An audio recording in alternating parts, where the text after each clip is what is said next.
अस्सलाम वालेकुम। आज का हमारा टॉपिक है एनाटमी। एनाटमी बेसिकली ग्रीक के दो लफ्ज़ों से मिलकर बना है, ana and tomy. Ana means आप and tomos mean to cut और डाइसेक्ट। जब हम ह्यूमन एनाटमी की बात करते हैं तो एनाटमी बेसिकली ह्यूमन एनाटमी की बात करते हैं तो it is about the dissection of human body, और you can say to have a look on the internal structures of a human body. तो यहाँ पर जब हम एनाटमी की बात कर रहे हैं तो आगे चलते हैं, जिसमें हमारे पास इंट्रोडक्शन के बाद हैं ब्रांचेस। जब हम ब्रांचेस की बात करते हैं तो हमारे पास कुछ बेसिक ब्रांचेस आती हैं, जिसमें है ग्रॉस एनाटमी और मैक्रोस्कोपिक एनाटमी। तो ग्रॉस एनाटमी में जो चीज़ें हमें आम आँख से नज़र आती हैं वो उसकी ग्रॉस एनाटमी है। लेट्स से कि अगर आपने किसी बॉडी को डाइसेक्ट किया और ऊपर से स्किन शेड कर दी या डाइसेक्ट कर दी, कट ऑफ कर दी, तो जो स्ट्रक्चर आपको नज़र आ रहे होंगे, जो आप अपनी आँखों से देख सकते हैं, वो ग्रॉस एनाटमी है। फिर हमारे पास है हिस्टोलॉजी। जब हम टिश्यूज़ की बात करते हैं तो हमारे पास हिस्टोलॉजी में हम उसको डील करते हैं, उसके बारे में डिटेल से पढ़ते हैं। उसके बाद है एम्ब्रियोलॉजी।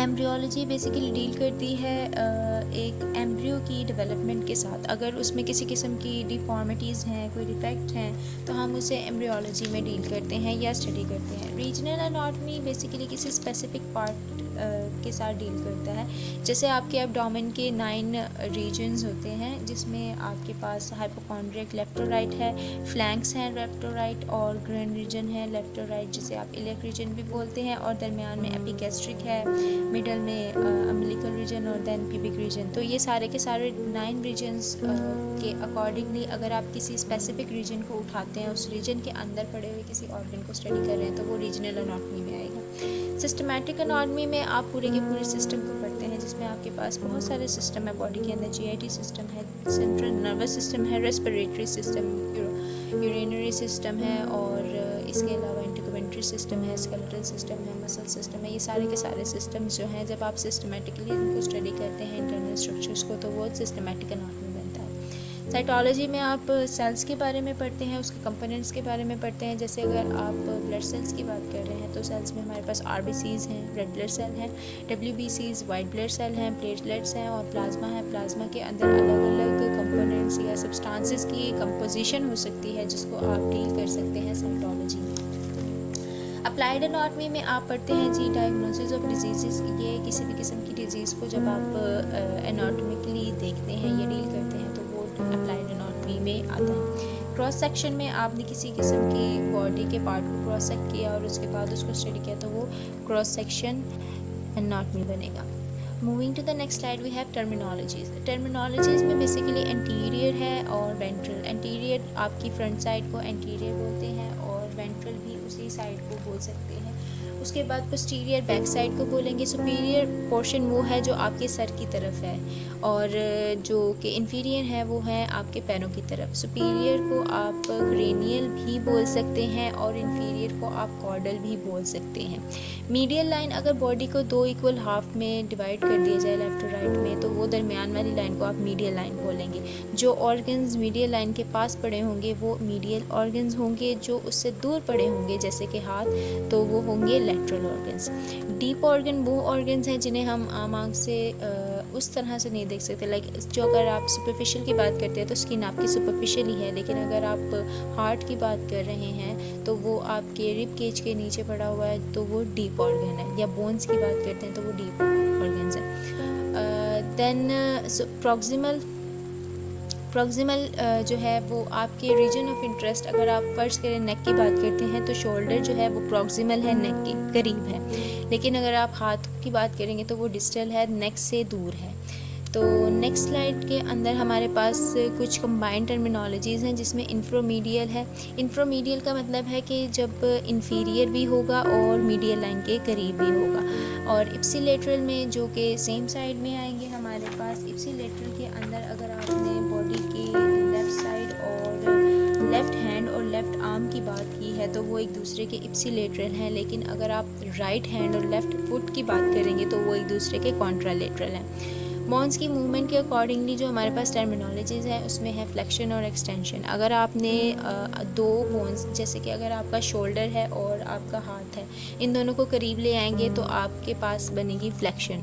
फ्लेक्शन से क्या होगा कि आपके एल्बो जॉइंट के ऊपर जो एंगल है वो रिड्यूस हो जाएगा, और अगर आप अपने हाथ को अपने शोल्डर से दूर लेके जाते हैं तो उसे हम एक्सटेंशन बोलेंगे, और इसमें एंगल जो है वो एल्बो पर बढ़ जाएगा। इसी तरह से अबडक्शन और अडक्शन जो है, इसमें नाम से ही ज़ाहिर हो रहा है कि अडक्शन ऐड करने का मतलब है। अगर आप बॉडी के करीब मीडियल लाइन की साइड में हाथ को लेके आते हैं, करीब करते हैं, तो वो अडक्शन होगा, जबकि अगर उसे दूर लेके जाते हैं तो वो अबडक्शन होगा। प्रोनेशन और सपिनेशन जो है वो आप इस इमेज में देख सकते हैं कि सपिनेशन जो है वो आपकी पाम साइड को बोला गया, प्रोनेशन जो है वो डोर्सल या बैक साइड पोस्टीरियर साइड को बोला गया। इसके बाद हमारे पास इन्वर्जन और इवर्जन सेम है। इन्वर्जन जो है वो मीडियल लाइन की तरफ मूवमेंट को बोलेंगे, और इवर्जन जो है वो लैटरल साइड की मूवमेंट को बोलेंगे। एलिवेशन और डिप्रेशन जो है, अगर इस इमेज के अकॉर्डिंगली देखें तो जॉ बोन को जब आप अपने जॉ को नीचे करेंगे तो वो आपके पास डिप्रेशन होगा, लेकिन जब आप जॉ को ऊपर करेंगे, मुँह बंद कर लेंगे, तो वो आपका एलिवेशन होगा। प्लांटर फ्लेक्शन और डोर्सी फ्लेक्शन जो है वो, जैसे कि पीछे हमने देखा था कि हमारे पास यहाँ पर फ्लेक्शन और एक्सटेंशन है, सेम इसी तरह से प्लांटर फ्लेक्शन और डोर्सी फ्लेक्शन है। अगर आप देखें प्लांटर फ्लेक्शन में क्या हो रहा है कि पाँव का और लेग का जो एंगल है वो ज़्यादा हो रहा है, जबकि डोर्सी फ्लेक्शन का जो एंगल है वो कम हो रहा है। चलते हैं अगली साइड की तरफ, जो कि हमारे पास है surface anatomy. Surface anatomy basically जब आप किसी भी बॉडी की सरफेस को विजुअलाइजेशन के थ्रू अपने दिमाग से, या आप जो चीज़ आपको नज़र आ रही है फिज़िकली उसको ऑब्जर्व कर रहे हैं, तो वो सरफेस एनाटमी है। तो इसमें हमारे पास सबसे पहले है सरफेस एनाटमी में ह्यूमन स्केलेटन। कुछ बेसिक बोन्स के नाम लिखे हुए हैं। स्कल बोन का नाम है क्रेनियम, आप इसको क्रेनियम भी बोलते हैं और स्कल भी बोलते हैं। मैंडिबल आपके बेसिकली जॉ को बोला गया, जिससे आप जबड़ा बोलते हैं। क्लेविकल को उर्दू में यानी ब्यूटी बोन के नाम से भी जाना जाता है। स्कैपुला आपकी शोल्डर की बैक साइड पे पड़ा हुआ है। उसके बाद ह्यूमरस आपकी जो बाजू है उसकी हड्डी है। उसके बाद रेडियस और अल्ना है। रेडियस जो है वो आपकी लेटरल साइड पे होगी, अल्ना जो है वो मीडियल साइड पे होगी। दरमियान में आ जाए तो स्टर्नम आपकी चेस्ट बोन जो है उसके साथ रिब्स अटैच होते हैं, और देन इसकी बैक साइड पे जो चल रहा है वो है वर्टिब्रा कॉलम। हम इसे आगे जाके दोबारा डिटेल में पढ़ेंगे। और बाजू के बाद हाथों की तरफ आएँ तो हमारे पास जो जिसे आप रिस्ट कहते हैं, कलाई में आपके पास कार्पल्स हैं। देन हाथ की जो हथेली है उसमें मेटाकार्पल्स है, और उंगलियों में फेलेंजेस हैं। और इसी तरह से पैरों में टार्सल्स हैं, मेटाटार्सल और फेलेंजेस हैं। तो टांग की तरफ अगर आते हैं तो फीमर है हमारे पास, सबसे लंबी हड्डी, और इसके दरमियान में और आगे पड़ा हुआ है पटेला। पटेला आपका जो है जॉइंट है, नी बोन को बोलते हैं, और ये इसके नीचे दो बोन्स पड़ी हैं, टिबिया और फिब्यूला। टिबिया जो है, टिबिया आपकी मीडियल साइड पे है, जबकि फिब्यूला जो है वो लेटरल साइड पे है। आगे चलते हैं, हमारे पास है ह्यूमन स्कल। ह्यूमन स्कल में आप देख सकते हैं सामने वाली जो हड्डी है उसका नाम फ्रंटल है, जो आपकी कनपट्टी में है उसे हम टेम्पोरल बोलते हैं। फ्रंटल के बिल्कुल ऊपर जो कि आप जैसे कि आपके सर के ऊपर वाली सतह पे जो बोन है उसका नाम पैरेटल। अगर आप इसके अंदर और देखें, लैक्रिमल बोन्स पड़ी हुई हैं, ज़ाइगोमैटिक बोन है, एथमोइड है, वुमर है, वो मैक्सिला है, मैंडिबल है। ये सब बोन्स के जो पॉइंटिंग एरिया हैं आप उनके अकॉर्डिंगली दिख सकते हैं। उसके बाद हमारे पास यहाँ पर फोरामन्स हैं। सुप्रा ऑर्बिटल फोरामन है, इंफ्रा ऑर्बिटल और मेंटल फोरामन है। बेसिकली फोरामन्स जो हैं ये किसी छोटी छोटी सी ओपनिंग्स हैं, इनके थ्रू नर्व्स या किसी किस्म की ब्लड सप्लाई जो है वो इनर्वेट करती है। तो आगे चलते हैं, हमारे पास है अपर लिम्ब। तो अपर लिम्ब के बारे में हम पहले भी पढ़ चुके हैं। इसके अंदर आपने देखा कि फोरआर्म है। फोरआर्म में आपके पास ह्यूमरस है, और आर्म में आपके पास रेडियस और अल्ना है, बेसिक बोन्स, और हैंड के अंदर कार्पल्स हैं, मेटाकार्पल्स हैं, फ्लेंजेस हैं, और ऊपर जो बोन्स उनके साथ अटैच हैं उनमें एक स्कैपुला है, क्लेविकल है। अच्छा जी, नेक्स्ट स्लाइड में हमारे पास है लोअर लिम्ब। लोअर लिम्ब में जैसे कि आपने देखा थाई में हमारे पास फीमर पड़ी हुई है, पटेला है, और देन टिबिया जो है मीडियल साइड पे पड़ी हुई है, और फिब्यूला जो है वो लेटरल साइड पे पड़ी है। 7 टार्सल्स हैं, 5 मेटाटार्सल हैं, 14 फ्लेंजेस। अच्छा, यहाँ पर आपके पास कॉक्सल बोन जो है प्यूबिक बोन को बोला गया है। इसमें कॉक्सल ओसा बोन जो है ये पूरी की पूरी प्यूबिक बोन में हमारे पास आगे जाके आई थिंक एक और स्लाइड है जिसको हम यहाँ पे डील करेंगे। जी बिल्कुल करेंगे। तो अगर हम मीडियल कंडाइल और एपिकंडाइल की बात करते हैं तो ये सारे के सारे जो स्ट्रक्चर्स हैं इनको अगर हम फर्दर डिटेल में पढ़ें, जो कि यहाँ पे अभी ज़रूरत नहीं है, तो उन सब के अकॉर्डिंगली इनकी टर्मिनोलॉजीज़ को डिस्कस किया जाता है। तो ग्रेटर ट्रंकर और लेसर ट्रंकर जो है ये फिमर के हेड के ऊपर जो ग्रूव्स बने हुए हैं, जो डिप्रेशंस हैं और कहाँ से वो उभार है, किस तरह के वहाँ पे स्ट्रक्चर है, वो उसके अकॉर्डिंगली उसका नाम जो है वो डिस्कस किया जाता है। अगला टॉपिक है हमारा वर्टिब्रल कॉलम। वर्टिब्रल कॉलम में बेसिकली इसका जो रोल है, सबसे पहले तो आपकी बॉडी को सपोर्ट कर रहा है, इसने शेप प्रोवाइड की है और आपकी पूरी की पूरी बॉडी का जो ट्रंक है वो इसके साथ अटैच है। तो वर्टिब्रल कॉलम के 5 हिस्से हैं, C1 to C7, जो कि सर्वाइकल रीजन आपकी नेक में पाए जाते हैं। अगर आप पीछे गर्दन पर हाथ लगा के देखेंगे तो आपको ये महसूस होंगे। दरमियान में आ जाते हैं 12 वर्टिब्रास, जिनको हम थोरासिक वर्टिब्रा बोलते हैं, T1 to T12। उसके बाद आते हैं लंबर रीजन, जो कि ज़्यादातर लोगों को लंबर रीजन में पेन होती है, जो कहते हैं कि जी हमें कमर का दर्द उठ रहा है, तो वो L1 to L5 होते हैं। देन हमारे पास सैक्रल रीजन है S1 to S5 और लास्ट में हमारे पास कॉक्सिजियल रीजन में 4 बोन्स होती हैं जो आपस में फ्यूज़ हो जाती हैं और इसको हम टेल बोन भी बोलते हैं। उसके बाद हमारे पास अगले स्लाइड में है एनाटॉमी ऑफ पेल्विक रीजन। जैसे कि मैंने पहले भी बताया था कि ओसा बोन इसे बोलते हैं या कॉक्सल बोन बोलते हैं, और इसमें बेसिकली 3 बोन्स जो हैं वो एक दूसरे के साथ अटैच्ड हैं। इसमें इलियम है, इशियम और प्यूबिक बोन है, इन सब ने मिलकर एक स्ट्रक्चर बनाया हुआ। दरमियान में आप देख सकते हैं कि कॉक्सिजियल रीजन जो है वो बिल्कुल कॉक्सिक के पीछे वाली साइड पे है, जबकि सैक्रम जो है उसने इलियम को कनेक्ट किया हुआ आपस में। इसके बाद हमारे पास अगला टॉपिक है anatomy of digestive system. Anatomy of digestive system, ध्यान से सुनिएगा इसके बारे में। सबसे पहले तो ओरल कैविटी बाय माउथ, और इसके बाद हमारे पास है फेरिंक्स। फेरिंक्स के बाद हमारे पास इस जगह पे एक स्ट्रक्चर प्रेजेंट होता है जिसे हम एपिग्लोटिस बोलते हैं। बेसिकली एसोफेगस जो है वो एक ट्यूब लाइक स्ट्रक्चर है जो आपके माउथ से फूड को लेके पाथवे देती है जो स्टमक तक जाता है, और इसके साथ ही एक और ट्यूब रन करती है जिसे हम ट्रेकिया बोलते हैं, जिसे हम उर्दू में सांस की नाली को बोलते हैं। एपिग्लोटिस वो ढक्कन नमा एक स्ट्रक्चर है जो कि दोनों को कवर कर देता है, यानी जब आप खाना खाते हैं तो आपके ट्रेकिया को कवर करने में एपिग्लोटिस हेल्प करता है। उसके बाद आपके पास एसोफेगस के बाद स्टमक है, स्टमक से स्मॉल इंटेस्टाइन, स्मॉल से लार्ज इंटेस्टाइन, और देन रेक्टम और एनस के थ्रू उसको एक्सक्रीट कर दिया जाता है, फूड को एक्सपेल कर दिया जाता है। बेसिकली जो ओरल कैविटी में आपने फूड इनटेक किया है उसको लिप्स, चीक्स, गम और टंग या पैलेट के थ्रू उसको चबाया जाता है, स्वॉलो किया जाता है। तो parotid gland, sublingual gland, submandibular और स्मॉल बकल ग्लैंड्स होते हैं आपके माउथ में प्रेजेंट होते हैं जो सलाइवा प्रोडक्शन का काम करते हैं। इसके बाद हमारे पास फेरिंक्स जो है, फेरिंक्स तकरीबन 5 से 6 इंच का होगा और इसके 3 पार्ट्स होते हैं, नेज़ोफेरिंक्स, ओरोफेरिंक्स और लेंजियोफेरिंक्स।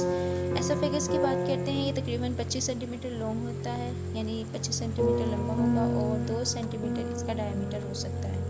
इसके बाद it lies in the median plane in the thorax, यानी आपकी वर्टिब्रा कॉलम के अगली वाली साइड में, और इसके साथ जो रन करती है ट्यूब उसे हम ट्रेकिया बोलते हैं। स्टमक जो है वो एक मस्कुलर बैग है और ये जे शेप ऑर्गन है। तकरीबन अलग अलग लोगों का स्टमक का जो साइज़ है वो वेरी कर सकता है, इसलिए हम स्टमक के साइज़ को फिक्स नंबर नहीं दे सकते। स्टमक के 3 पार्ट्स हैं, फंडस बॉडी और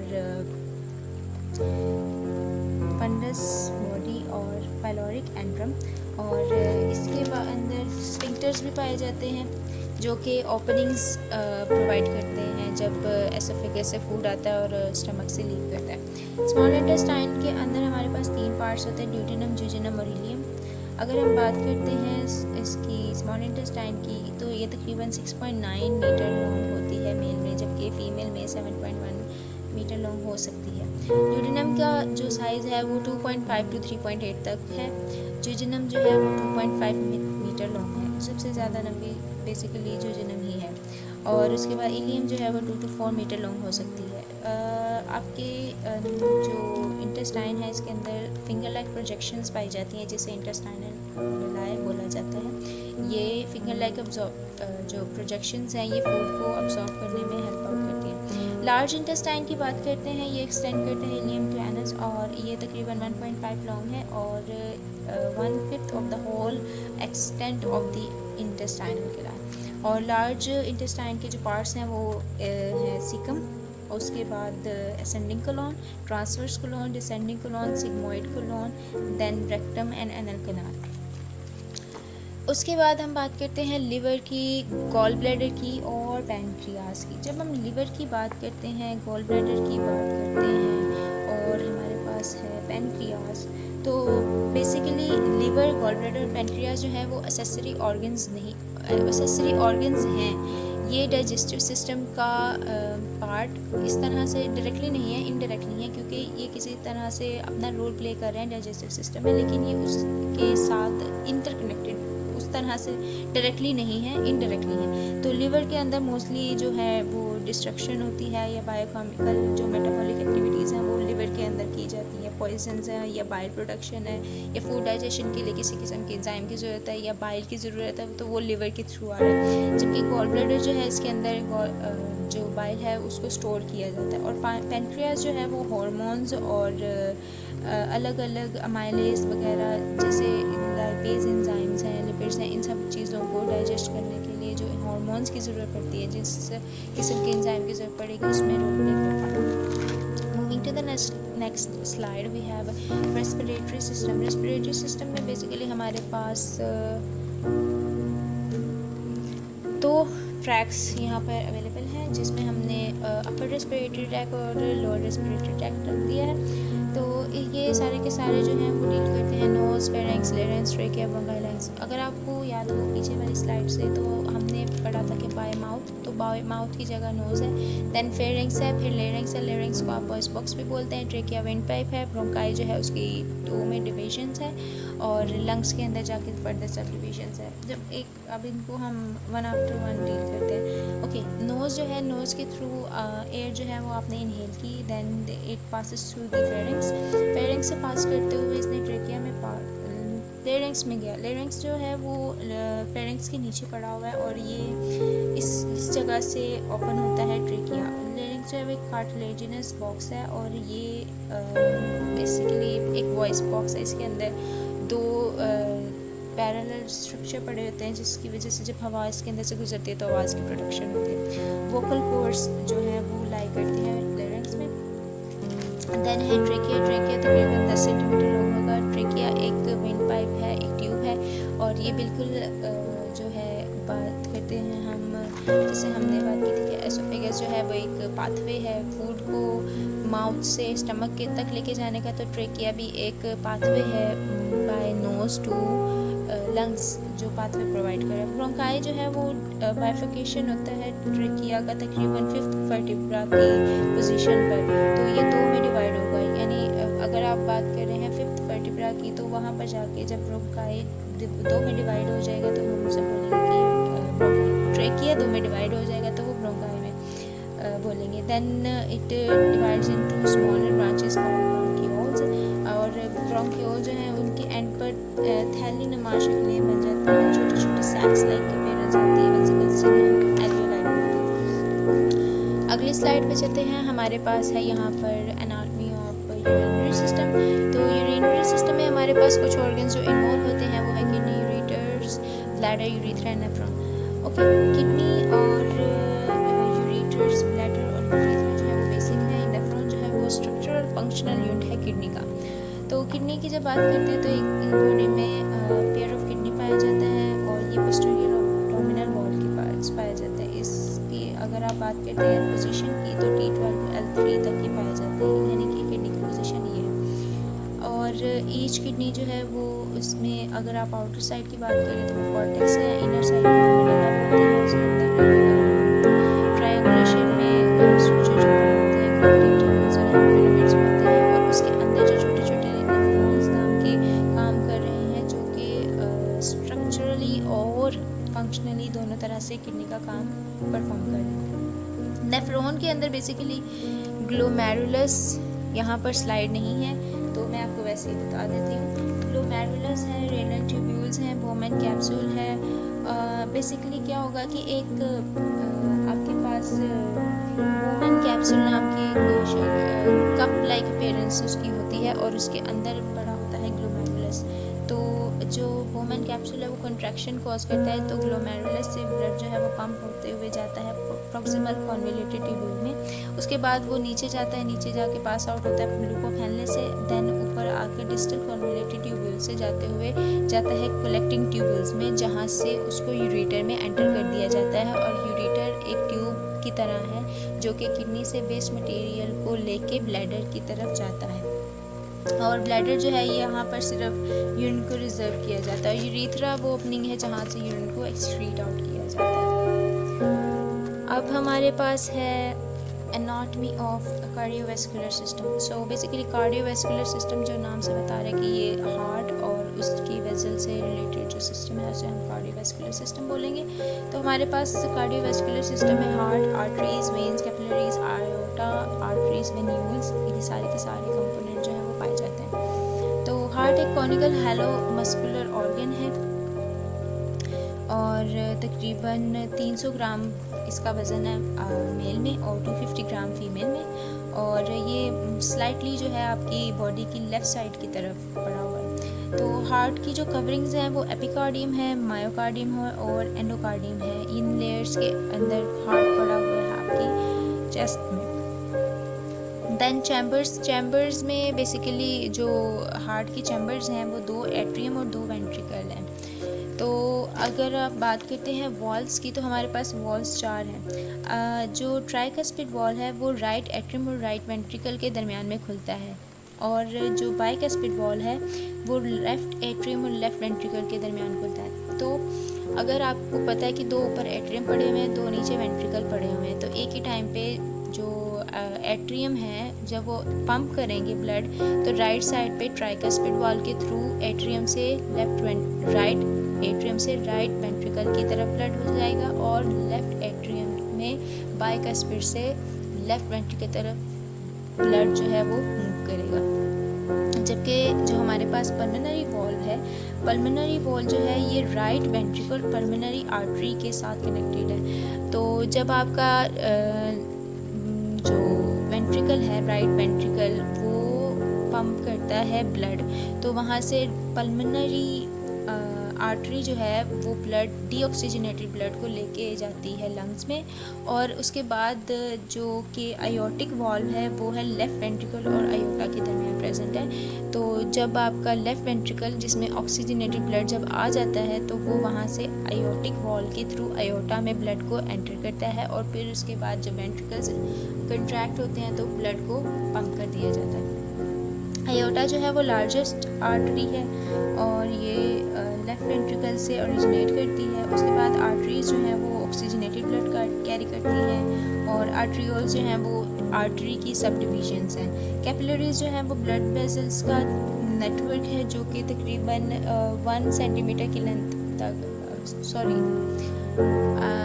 जो कैपिलरीज हैं उनका साइज़ वेरी कर सकता है, लेकिन कैपिलरीज का साइज़ आर्टरीज से बहुत कम होता है, आर्ट्रियोल से भी बहुत कम होता है। जबकि कैपिलरीज के बाद हमारे पास आते हैं वेन्यूल्स। वेन्यूल्स जो हैं वो कैपिलरीज से थोड़ी बड़ी होंगी और इसके अंदर डीऑक्सीजनेटेड ब्लड होगा जो कि अल्टीमेटली कलेक्ट होगा वेन्स के अंदर।